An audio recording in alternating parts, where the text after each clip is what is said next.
কাল তো কুরবানি ঈদ রে, সে টাকা পয়সাও নাই, ধরে কি করে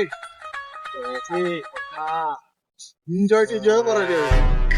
ঘরে একটা মাস করতেছি চ কালকে কুরবানি একবার কথা হয়ে যায়।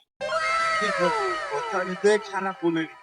হ্যাঁ বিষয় হচ্ছে বেটা, তুই তো মাদ্রাসা ছিলি 5-6 মাস, ভূতের ভয়ে ভোগা দিয়ে কি পালিয়ে চলে আলি?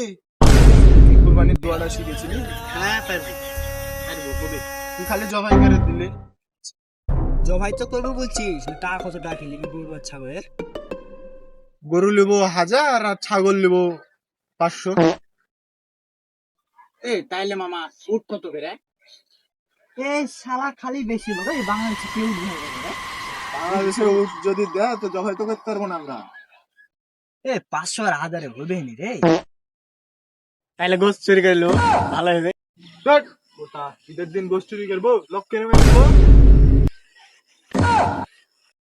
এ হে, সবই তো ঠিকঠাকই হলো, জবাই কি দিয়ে করবি? কেন চুরি করলো? আজকে তো চান্দায় সকালে তো ছুরে টুরে ধার দিয়ে রেখেছি বুঝছিস না, মেরে দিনু তাহলে আগাতে লাগে। হ্যাঁ